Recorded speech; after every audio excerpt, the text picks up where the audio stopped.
welcome to the fifth day to our live comic book reviews event, and let's get into it. So we have 3 comic books to review today. And the first one that we're going to be reviewing is part 2 to The Kiss of the Devil, and part 1 appeared in last night's review, which was the review of the 75th anniversary book from Few Publications. So if you want to go check out what the first part was all about, it will be up here, and I probably will it'll be up here pretty much.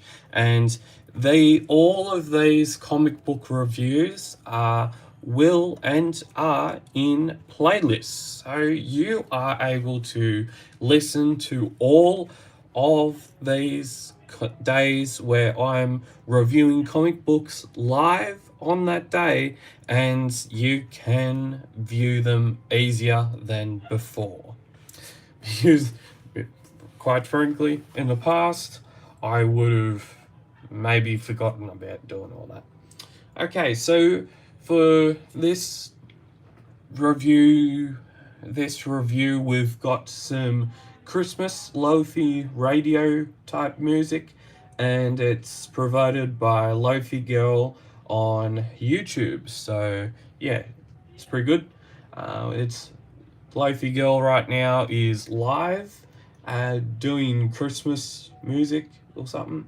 Cozy beats to get festive too. So thank you, Lo-fi Girl, for providing the music to this review. And no, this isn't sponsored.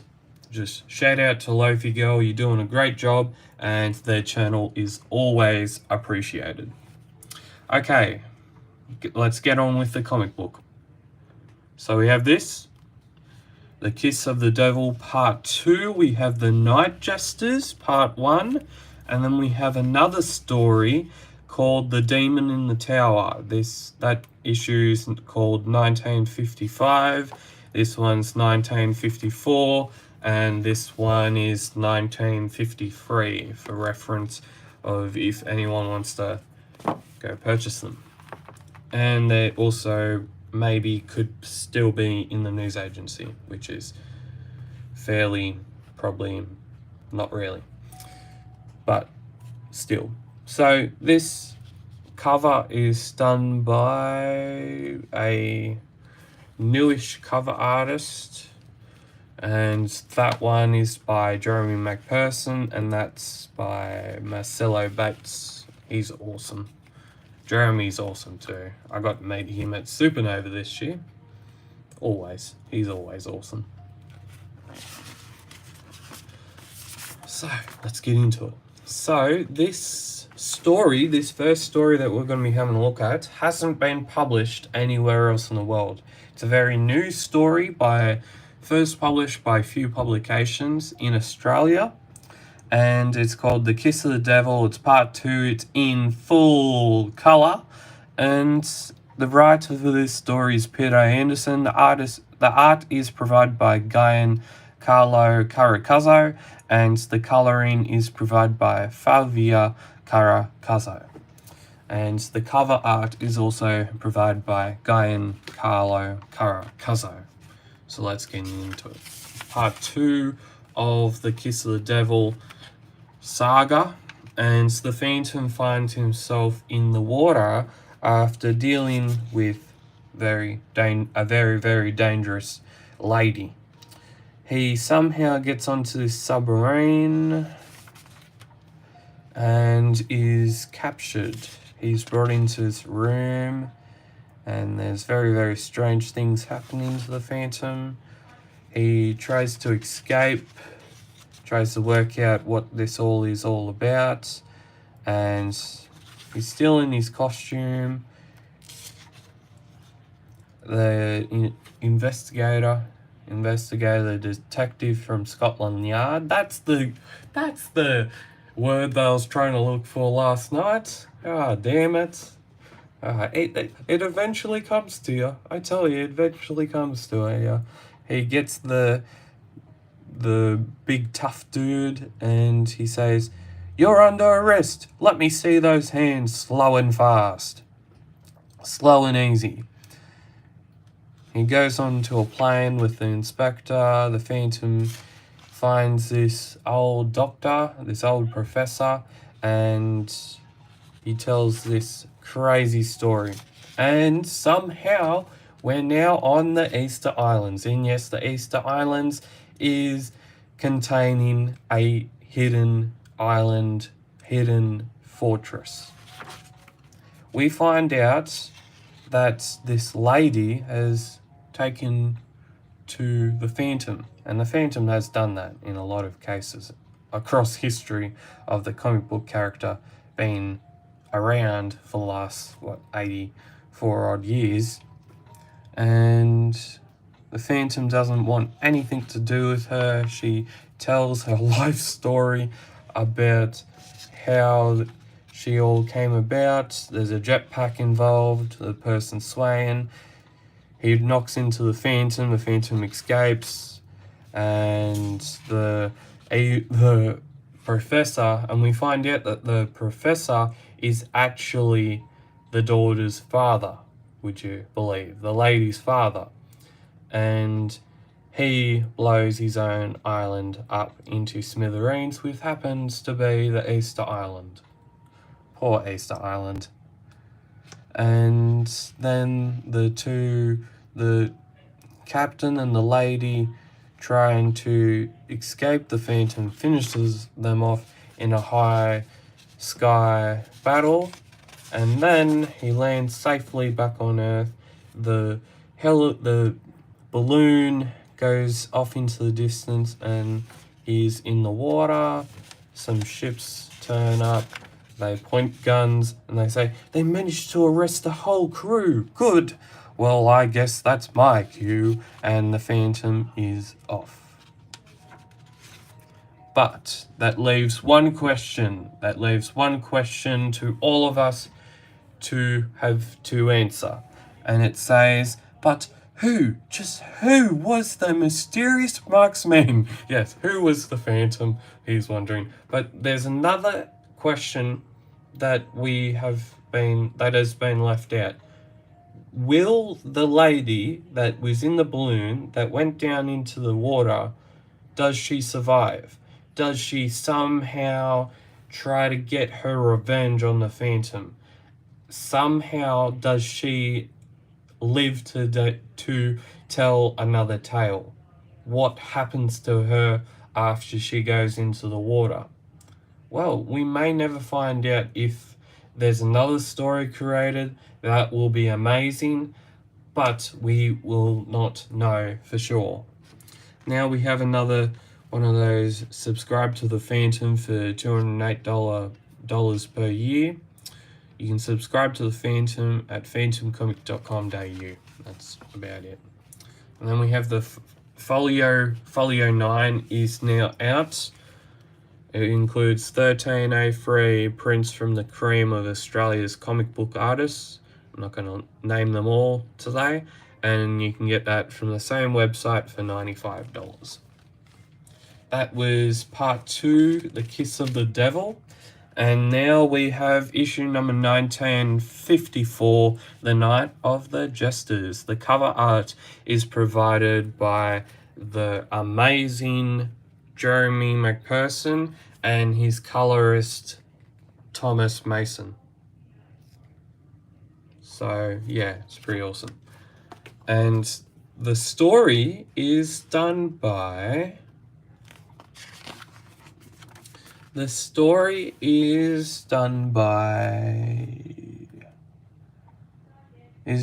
Michael Terez, which is a Pustonium to the legendary Klaus Murphy.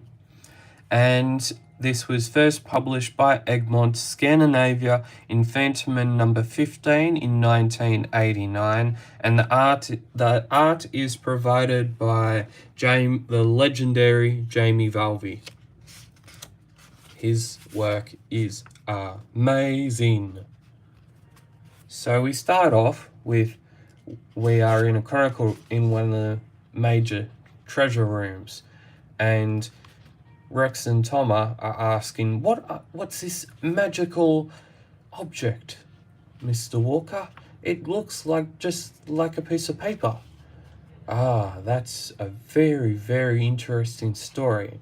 Let's go and have a look.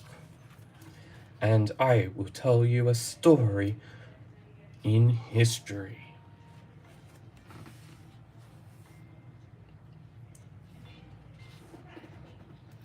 And so it begins. No one passes here without paying duty to Sa'ako and his band of men.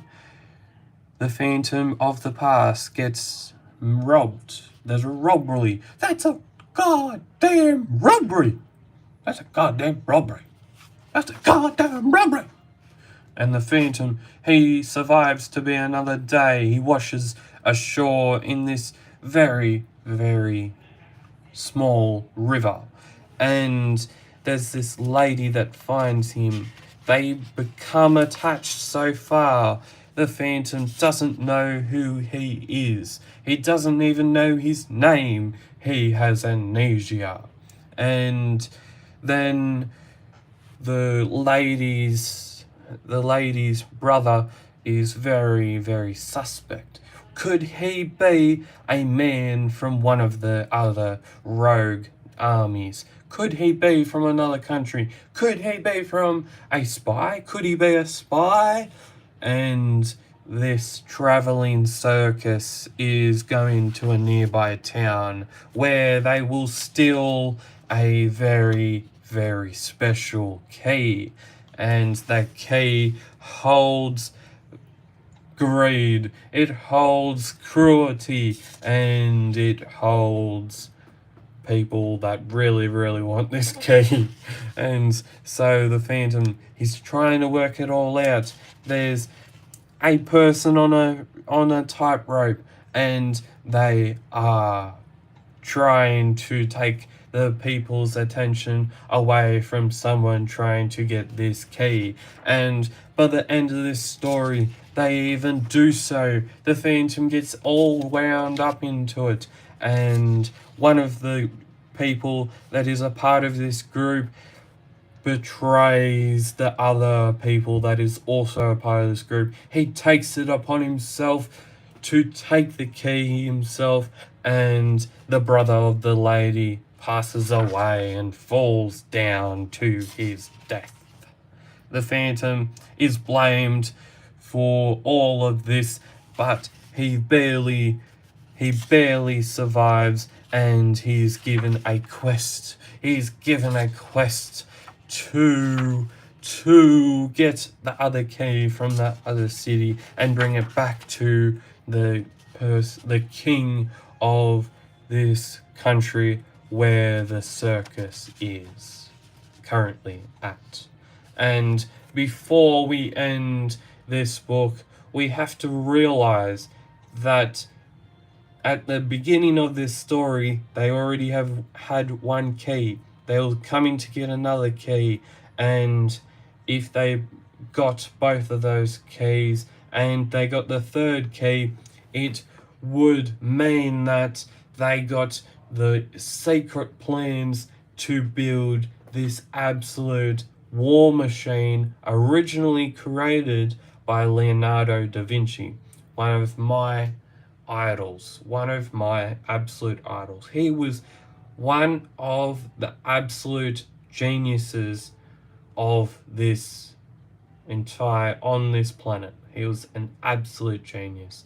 He literally knew he could build anything, he could see it, he would build it, and if he couldn't build it, well, he would eventually build it. And he was a master of everything. He was a master of scientists.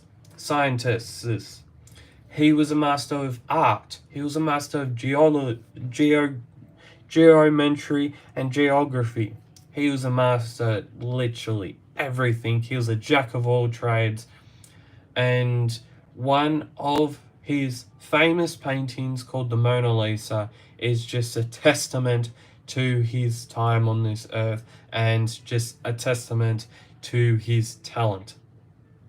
To his talent as an artist, to his talent as a thinker, and to his talent as one of the biggest geniuses this planet Earth has ever seen on planet Earth.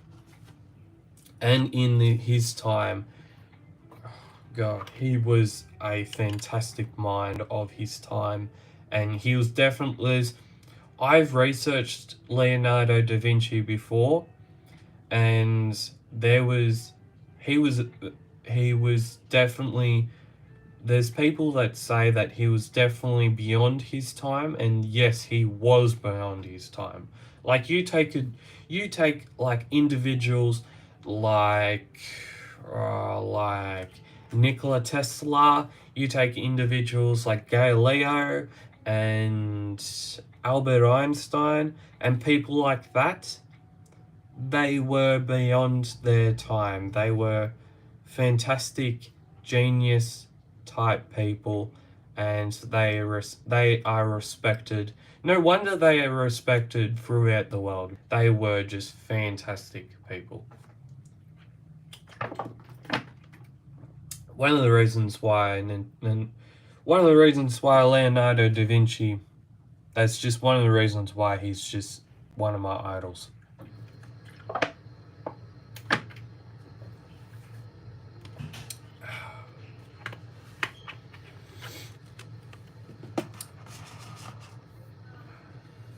Okay, so as I was saying, a person of that is a part of this group is, well, he is portrayed by the little evil dwarf, and he fleds over this roof. The Phantom doesn't want any of it, and the little evil dwarf is, well, he's about to get taught a lesson by a very, very angry bear.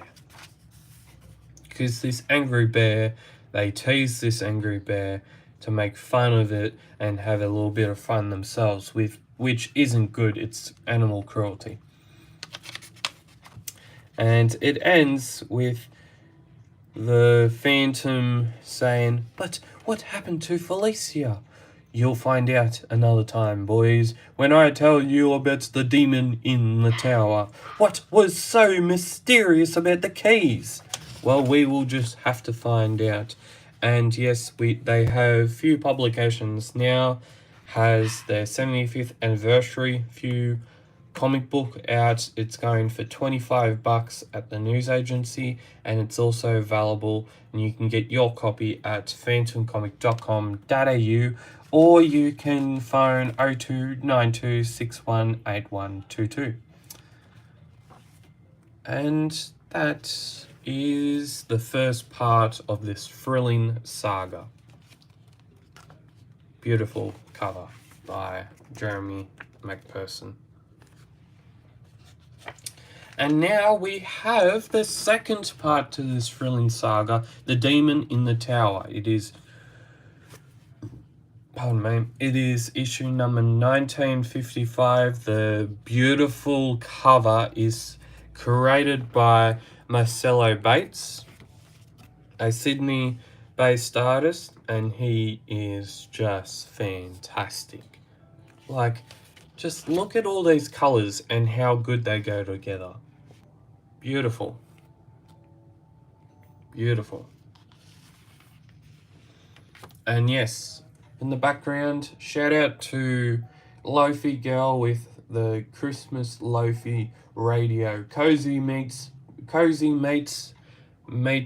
beats to get festive too. They do a good job on that channel.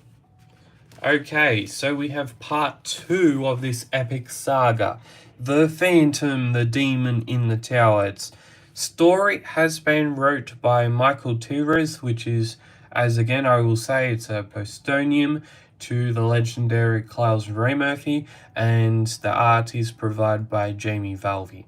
Just look at that introduction to the second part. It's just beautiful. Beautiful black and white artwork. His art always is. I always appreciate his art when it's in black and white. His stuff is awesome. It's awesome.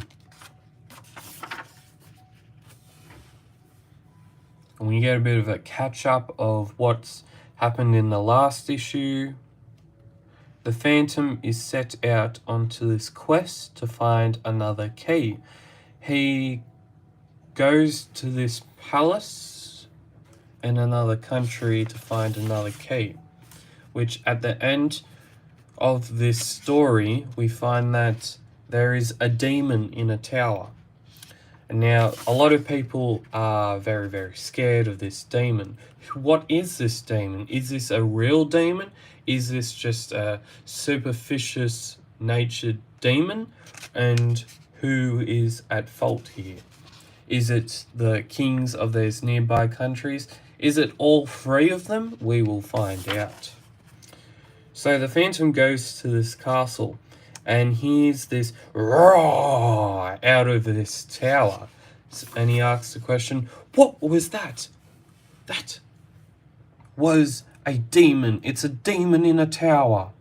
And there's a bear. The bear wants nothing to do with this. He is just wanting to just be a bear. No one wants to give a crap about what this...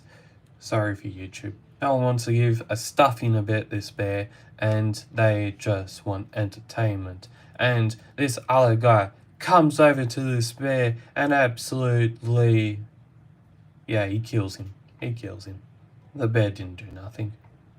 The bear did not do nothing. And after that, all the entertainment this guy had received is cruel, and he says to the Phantom, do you recognize this, Prince? What the devil? One of the keys to the chest. How did you get it? It comes from Carlo and his band of jesters. By now they may have got the last key as well. You are lying. My spy at cousin Leo Fantier's court has already reported their failure and about the mission you have been given by Leo Fantier. Seize him, guards! Drop the sword. And so we're in a desperate battle. There is another person in this charade. It is the wizard. Yes, the wizard is involved. He wants the keys for Prince Tancredi, and he wants the keys. He's in a last-ditch moment to get those keys. The Phantom escapes from his cell that eventually will go down to a water pit of darkness and be eaten by live eating gators. Yes, they're not called crocodiles, they're called gators. These type of gators. Anyway, in Australia we mostly refer to some of the breeds of gators as called, yeah, that's a crocodile, mate. That's a crocodile. That's a croc. Yeah. And he escapes. He goes and he falls and he flies across to the next part of this palace. He escapes the other people that are connected. He escapes the soldiers that are connected to this key, and he saves a lady. They get out of there and she is taken. The shutters must open. The shutters. And out of the roaring darkness comes a monster of great disparity. It growls, it roars, it goes rah. And nothing to seems hurts it. A little bit of fire, a little bit of this, a little bit of that, and it is knocked out for good. And the big hungry beast is out at Black and Point and down. The soldiers come in the next day in the moment, and the Phantom and the Phantom surprises him and takes them out. He is on a deathly mission. He is gone. He is out. His eyes are down and out. The wizard tries and gets the chest off him. The wizard has it. But the Phantom doesn't want him to go without having the final say. Then suddenly my opponent lost his grip and slid over the railing from my ancestor says. What a horrible, horrible death. There he is. Grab him. I'm trapped. Maybe not. He escapes for a second time, gets over the wall, and is running towards a deadly battle. And he's in the midst of saving his important lady friend. And in the midst of all of that, two armies come crashing together, and the fateful passing of a person a past Phantom once loved passes away during the battle. They try to hold hands, but it is too late. The lady, the Phantom the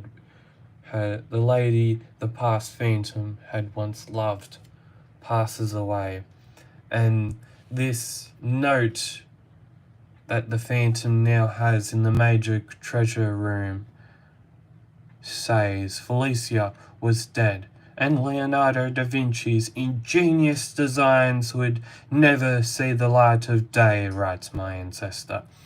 I myself was overcome with grief for the light that had gone out forever in my beloved's eyes. I placed the dead in a cave, which I sealed with stones before resuming my interrupted journey home. But it took some time before the memory of Felicia stopped tormenting me, and I found peace in my soul, ends the second Phantom. That was the story of Leonardo da Vinci's Treasure Boys, a tragedy in which everyone lost, living as well as dead. The end. Then we have Subscribe to the Phantom. If you haven't heard about this, you probably will at some point, and I'm probably not going to read that one. If you want to know more, visit phantomcomic.com.au and you'll probably be able to find it. But just look at that final cover. Look at that final back cover and cover. Looks awesome. Absolutely awesome. The colours just go so well together, doesn't it? Marcelo Bates has done an absolute terrific job on this. Absolutely terrific job. Well, there you go. There is 3 more Phantom comics that I have recently reviewed. Well, there you go. There you go. And tomorrow, this live comic book review event finishes with day 6 of this epic journey of having a look. Yes, and I worked out how many comic books I have reviewed over 6 days, and yet tomorrow will be the last day that I look at live comic book reviews. There will be a couple of playlists that I have been adding to, and they'll be posting up on a link to on the community page here, also on my socials on Instagram at Phantom Cave Reviews, all one word, and on the original Facebook page, Phantom Cave. And tomorrow we will be reviewing, tomorrow night, we will be reviewing the final 3 comic books to finish this epic line of Phantom comics from 2023, by Few Publications. So we've got one of the latest Phantom comics that I've currently read. It is The Phantom, Ruk-Ah's Star. And then we have Jane Lafitte's Treasure, which is issue number 1957.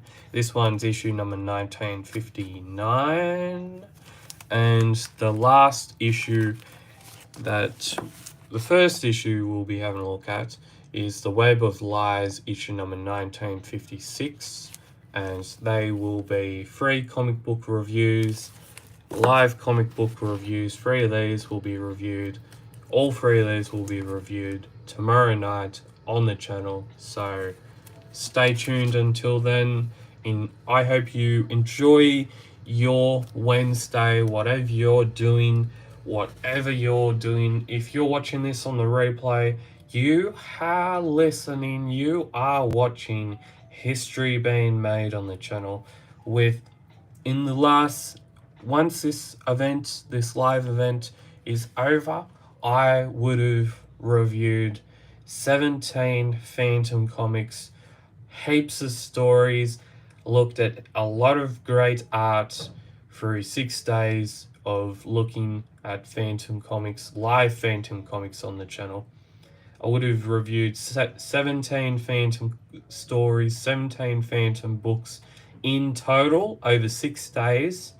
That's a massive achievement for myself. That's a massive achievement of this channel. And they will be available on 2 playlists. You can either watch them on the 2023 Few Phantom comics. It has every single Phantom comic that has been coming out from Few Publications this year, except for the Replica series.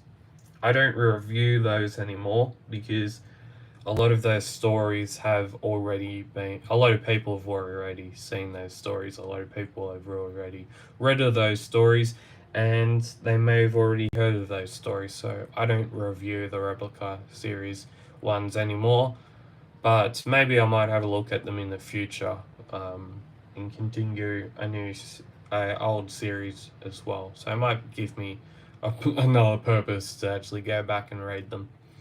But anyways, I hope you have been enjoying this live comic book review session, this event that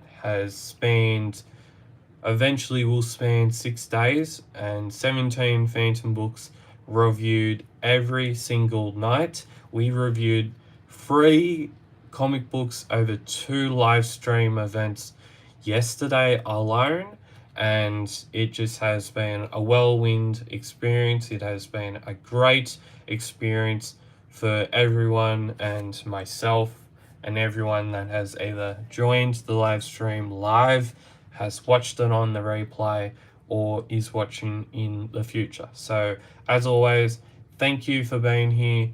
Stay safe and keep Phantom caving. Bye.